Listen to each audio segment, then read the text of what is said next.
Hello students, welcome back to my channel. आज का जो हमारा टॉपिक है वो हम कंटिन्यू कर रहे हैं अपना कोऑर्डिनेट ज्योमेट्री को, जो हमने लास्ट लेक्चर में किया था। अब जो हमारा टॉपिक है that is types of lines. अब इस टॉपिक के अंदर दो तरीके की लाइंस होती हैं जो ओ लेवल में आईजीसीएसई में आती हैं। तो एक होती है हमारी पैरेलल लाइंस और दूसरी होती है परपेंडिकुलर लाइंस। अब पैरेलल लाइंस का क्या मतलब होता है? पैरेलल लाइंस का मतलब ये होता है कि वो दो लाइंस जो लाइंस आपस में कभी इंटरसेक्ट नहीं करेंगी। पैरेलल लाइंस का मतलब ये होता है कि वो लाइंस जो कभी एक दूसरे से मीट नहीं करेंगी। आप उसको जितना भी आगे तक ले जाओ, लेते जाओ, लेके जाओ, लेके जाओ, लेके जाओ, लेकिन वो कभी मीट नहीं करेंगी आपस में। हम उन लाइंस को कहते हैं पैरेलल लाइंस। अब इस चैप्टर के अंदर जो पैरेलल लाइंस का कॉन्सेप्ट है वो ये है कि हमें ये पता चलता है कि उसका जो ग्रेडियंट है ना वो सेम होगा। ग्रेडियंट सेम होने का मतलब है कि आपको जैसे ही पैरेलल लाइंस दिख जाएं, तो आपने बस ये याद करना है कि उसका ग्रेडियंट और दूसरी लाइन का भी ग्रेडियंट सेम होगा। इक्वेशन अलग होगी लेकिन ग्रेडियंट सेम होगा। ये आपने याद करना है। उसके बाद आती है हमारे पास परपेंडिकुलर लाइंस। अब परपेंडिकुलर लाइंस को ना डिफरेंट नाम दिए हुए हैं उसके अंदर, इस टॉपिक के अंदर। तो स्टूडेंट्स कंफ्यूज होते हैं, तो इसलिए मैंने हर एस्पेक्ट के ना नाम लिखे हुए हैं। जैसे एक तो लोग ये इसको इस तरह भी याद करते हैं कि यार परपेंडिकुलर का मतलब होता है कि 90 डिग्री। सही बात है, ये भी है। दूसरा परपेंडिकुलर का मतलब लोग राइट एंगल भी ले लेते हैं। हाँ, वो भी सही है क्योंकि उसके ऊपर राइट एंगल बनता है। इसी तरह से आगे जाओगे तो उसको आप नॉर्मल भी पढ़ोगे। जब ए लेवल्स में जाओगे तो आप उसको नॉर्मल कंसिडर करोगे। इसको हम नॉर्मल बोलेंगे परपेंडिकुलर को। और फिर ऑर्थोगोनल भी कह सकते हैं हम इसको आगे जाके, अगर आप यूनिवर्सिटी तक जा रहे हो तो वो ऑर्थोगोनल भी कहते हैं लोग। तो 4-5 नाम है परपेंडिकुलर को कहने का, तो कोई भी नाम हो मतलब एक ही है। अब परपेंडिकुलर लाइंस का मतलब है कि वो 2 लाइंस जो आपस में 90 एंगल बना रही हों। एक यहाँ पे इस तरह लाइन हो गई, एक स्ट्रेट लाइन आ गई जो परपेंडिकुलर राइट एंगल बना रही है। या आप इसको इस तरह से ले लो, इस तरह से इस तरह भी ले लो, लेकिन 90 एंगल बनाना चाहिए। तो अगर इस तरह का कोई सीन आ जाए, इस तरह का कोई सिनेरियो हो, तो उसका जो ग्रेडियंट है, उसका ग्रेडियंट होता है m1 multiply by m2 is equals to -1। मतलब अगर आप दोनों ग्रेडियंट्स को मल्टीप्लाई करोगे तो उसका जो आंसर है वो -1 आएगा। तो परपेंडिकुलर लाइंस जो भी होंगी उनका जो बेसिकली ग्रेडियंट होता है ना वो होता है नेगेटिव रेसिप्रोकल। इसका क्या मतलब है? जैसे हमने पैरेलल लाइंस का पढ़ा ना कि पैरेलल लाइंस का जो ग्रेडियंट होगा वो सेम होगा, लेकिन परपेंडिकुलर लाइंस का ग्रेडियंट सेम नहीं होगा, बल्कि that will be negative reciprocal. अब जो हमारे पास फॉर्मूला है वो तो ये है, लेकिन शॉर्टकट क्या है याद करने का? वो ये है कि जो भी एक किसी भी एक लाइन का अगर आप ग्रेडियंट ले रहे हो, तो जो दूसरी लाइन है, जब आपस में ये दोनों परपेंडिकुलर होंगे तब ही उसी केस के अंदर जो दूसरी लाइन है उसका जो ग्रेडियंट होगा that will be negative reciprocal. Negative reciprocal का मतलब ये है कि अगर आप यहाँ पे देखो तो इस लाइन का एक लाइन है जिसका जो ग्रेडियंट है that is m1 is equals to 4। तो उसका रेसिप्रोकल क्या होगा? रेसिप्रोकल का मतलब पता है ना, आपने उल्टा कर देना होता है। जैसे अगर ये 4 है तो उसका रेसिप्रोकल होगा 1/4, क्योंकि इसके नीचे 1 था। इसी तरह से अगर 3/8 है तो दैट विल बी 8/3। तो रेसिप्रोकल का मतलब ये होता है। तो नेगेटिव रेसिप्रोकल का मतलब इसकी साइन पॉजिटिव थी तो ये नेगेटिव हो जाएगा, और रेसिप्रोकल का मतलब आपने उल्टा कर देना है। इसी तरह से यहाँ पे ये सॉरी यहाँ पे ये 1/3 है तो यहाँ पे हम नेगेटिव ले लेंगे और 3 ले लेंगे। 3 क्यों? क्योंकि ये ऊपर चला जाएगा और ये नीचे आ जाएगा। फिर -2/3 का मतलब है यहाँ पे ऑलरेडी माइनस है, तो अब माइनस प्लस में हो जाएगा कन्वर्ट और ये उल्टा हो जाएगा। इस तरह से हमारा ये जो ग्रेडियंट है दूसरी लाइन का ये होगा। m1 ये था तो ये सारे m2s हैं। सॉरी, ये सारे m2s हैं। ठीक है, मतलब पहली लाइन का आपको ग्रेडियंट ये गिवन है, फिर वो कौन सी भी लाइन हो, ये लाइन हो या ये लाइन हो, उससे कोई फर्क नहीं पड़ता। दोनों में से किसी भी लाइन का ग्रेडियंट दिया हो तो दूसरे का नेगेटिव रेसिप्रोकल होगा। अब अगर आप देखो तो क्वेश्चंस किस तरह से आते हैं इस परपेंडिकुलर और पैरेलल लाइंस के। सबसे पहले तो आप सिलेबस चेंज देख लो, जो 2025 में सिलेबस चेंज हुआ है उसके अंदर एक आसानी हो गई है स्टूडेंट्स के लिए कि उनको जो है अब वो ड्रॉ नहीं करना पड़ता परपेंडिकुलर बाइसेक्टर। परपेंडिकुलर बाइसेक्टर पहले ड्रॉ करने को भी आ जाता था, लेकिन 2025 के जो सिलेबस है उसके अंदर ये है कि अब परपेंडिकुलर बाइसेक्टर ड्रॉ नहीं करना। लेकिन इसका मतलब ये नहीं है कि आपको उसकी इक्वेशन नहीं आ रही। उसकी इक्वेशन आती है बनाने को। तो नो डाउट आपको ड्रॉ नहीं करना, लेकिन आपको इक्वेशन बनानी है। ड्रॉ क्या होता है? इस तरह से कुछ बनेगा, जहाँ पे मैंने यहाँ पे ड्रॉ किया हुआ ना, इस तरह से कुछ बनता है। पहले समझते हैं बाइसेक्टर का क्या मतलब होता है। बाइसेक्टर का मतलब होता है, बाय मीन्स टू, और सेक्टर मतलब डिवाइड करना, 2 इक्वल पार्ट्स के अंदर कट करना। तो ये होता है बाइसेक्टर, कि आपने 2 इक्वल पार्ट्स में अगर किसी लाइन को कट करना है, मतलब यहाँ और ये वाली जो लेंथ है वो सेम होनी चाहिए। बीच में एक बाइसेक्टर बन रहा है, इसको हम कहेंगे परपेंडिकुलर बाइसेक्टर। परपेंडिकुलर इसलिए कर रहे हैं क्योंकि वो राइट एंगल बना रहा है इसके साथ, विच मीन्स कि आपको एक ऐसा बाइसेक्टर बनाना है जो एक पॉइंट को जो है वो 2 इक्वल पॉइंट्स के अंदर 90 पे कट कर रहा हो।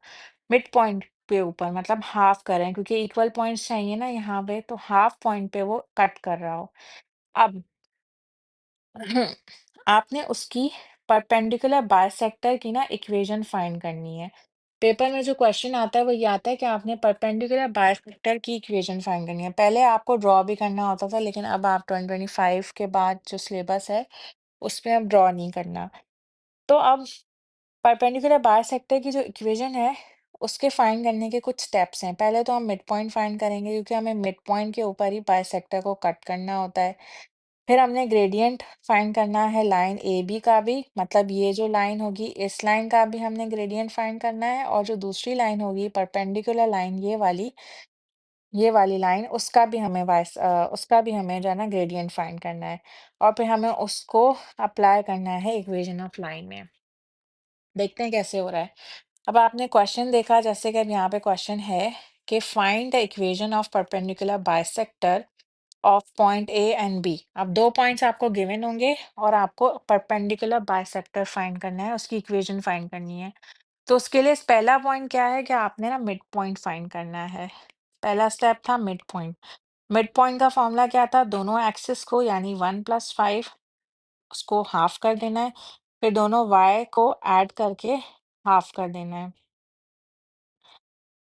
तो इस तरह आपके पास 6 divide by 2, comma 14 divide by 2, और आपका जो मिड पॉइंट है वो आ जाएगा 3,7। जो आपका मिड पॉइंट है वो आ गया 3,7। सही है, हो गया। अब जो सेकंड स्टेप था, दैट वाज कि ग्रेडियंट फाइंड करने हैं हमें, दोनों के ग्रेडियंट फाइंड करने हैं। तो सबसे पहले हम ए बी लाइन का ग्रेडियंट फाइंड करते हैं, क्योंकि परपेंडिकुलर बाइसेक्टर का तो हम नेगेटिव रेसिप्रोकल कर देंगे, क्योंकि हमने यही सीखा कि परपेंडिकुलर लाइन का जो ग्रेडियंट है वो कैसे आता है, वो उसका नेगेटिव रेसिप्रोकल होता है। तो हम जो लाइन ए बी है ना, उसका ग्रेडियंट फाइंड कर लेते हैं। y2 minus y1 over x2 minus x1। तो y2 हमारा 11 है, y1 3 है, x2 हमारा 5 है, x1 1 है। तो यहाँ पे हमारे पास आ जाएगा 8/4। तो ये हमारा जो एम ए बी है, दैट इज 2। मतलब हमारे पास जो इसका ग्रेडियंट है एम ए बी का, वो 2 आ रहा है। तो अगर आपने परपेंडिकुलर लाइन का, इससे जो परपेंडिकुलर लाइन है उसका ग्रेडियंट फाइंड करना है, तो वो क्या हो जाएगा आपका? वो हो जाएगा आपका नेगेटिव रेसिप्रोकल। नेगेटिव रेसिप्रोकल मतलब आपने नेगेटिव पुट करना है और उसका रेसिप्रोकेट कर देना है। तो ये आपके पास परपेंडिकुलर लाइन का जो परपेंडिकुलर जो बाइसेक्टर बन रहा है उसका ग्रेडियंट आ गया। ठीक हो गया। अब आपने जो स्टेप 3 करना है, वो करना है कि बस सिंपली आपने इक्वेशन में पुट करना है।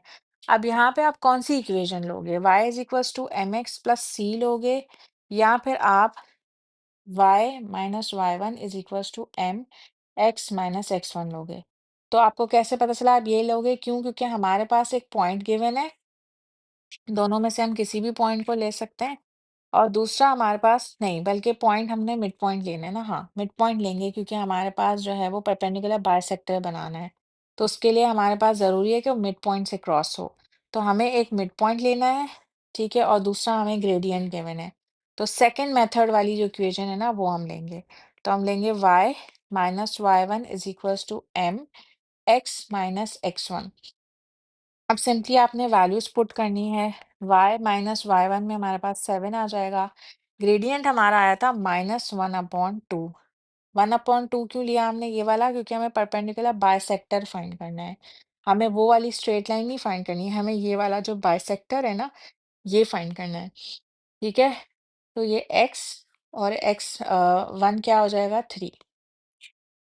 Simply y is equals to -1/2x plus 3, और सॉरी यहाँ पे -7 भी है। ठीक है, इज इक्वल्स टू, अब हमें फाइंड करना है y को सब्जेक्ट बनाना है, तो 1/2x प्लस 3 प्लस 7, तो हमारी इक्वेशन आ जाएगी -1/2x प्लस, एक सेकेंड, यहाँ पे एक मिस्टेक है शायद। हाँ, नहीं सही है। तो ये हो जाएगा 10। यहाँ पे हमारी ये इक्वेशन आ गई। ठीक हो गया। अब आपकी ये इक्वेशन आ गई सिंपल इस तरह से कुछ। ठीक हो गया। तो ये हमारी आ गई y is equals to -1/2x plus 10, हमारी इक्वेशन ऑफ परपेंडिकुलर बाइसेक्टर। सही हो गया। अब फाइंड द इक्वेशन ऑफ, अब एक और क्वेश्चन है जो हम कर सकते हैं, बिल्कुल इसी तरीके का है वो भी। हाँ, सेम अपने फास्ट जो है वो स्टेप्स फॉलो करने हैं। सेम स्टेप्स फॉलो होंगे। सबसे पहले हमने मिड पॉइंट फाइंड करना है। मिड पॉइंट फाइंड करने के लिए दोनों x की वैल्यूज को ऐड करके डिवाइड बाय 2 कर देना है, और y की वैल्यूज को ऐड करके डिवाइड बाय 2 कर देना है। ठीक हो गया। This will be 5 plus 7 divided by 2, that will be 12 divided by 2 comma 12 divide by 2, तो मिड पॉइंट आया है 6,6। ठीक है, मिड पॉइंट 6,6 आ गया। दूसरा स्टेप था हमारा ग्रेडियंट। अब ग्रेडियंट हम पहले एम वैल्यू का हम ग्रेडियंट फाइंड करेंगे। एम पॉइंट ए बी का हम लोग ग्रेडियंट फाइंड करेंगे। तो y2 minus y1 over x2 minus x1, तो ये हो जाएगा 4/2, दैट विल बी 2। तो एम ए बी अगर हमारा 2 आया है तो जो परपेंडिकुलर होगा उसका हमारा ग्रेडियंट आएगा -1/2। अब हमें क्या करना था? अब हमें जो है वो बस इस इक्वेशन में पुट कर देना है सिंपली। जो y होगा y ही रहेगा। y1 हमारा 6 है, m हमारा -1/2 है, x minus 6, y minus 6 is equals to -1/2x minus, plus हो जाएगा, यहाँ 3 आ जाएगा। y is equals to -1/2x plus 3 plus 6, y is equals to -1/2x plus 9। ये हमारी आ गई परपेंडिकुलर बाइसेक्टर की इक्वेशन। इस तरह से हम परपेंडिकुलर बाइसेक्टर को सॉल्व करेंगे। अब इस चैप्टर के अंदर जो भी मेन कॉन्सेप्ट्स थे हमने कवर कर लिए। अब हम पास्ट पेपर्स की प्रैक्टिस करेंगे नेक्स्ट क्लास में इंशाल्लाह। तो आपने जो करना है वो ये काम करना है कि आपने इसके नोट्स लाजमी बनाने हैं। जिस तरह से मैंने एक एक चीज़ लिखी है, एक एक चीज़ बताई है, आप भी उसके नोट्स बनाओ और उसको याद कर लो। अगर आपने ये कर लिया तो आप पास्ट पेपर से किसी क्वेश्चन में नहीं फंसोगे, आप हर एस्पेक्ट के क्वेश्चन कर लोगे। So I hope the lecture was helpful to you guys, and इंशाल्लाह मैं अपनी पूरी कोशिश करूँगी कि हर किस्म के कॉन्सेप्ट्स को क्लियर करूँ और आपके लिए हेल्पफुल हो। Thank you so much. We will meet in the next lecture. अल्लाह हाफिज़।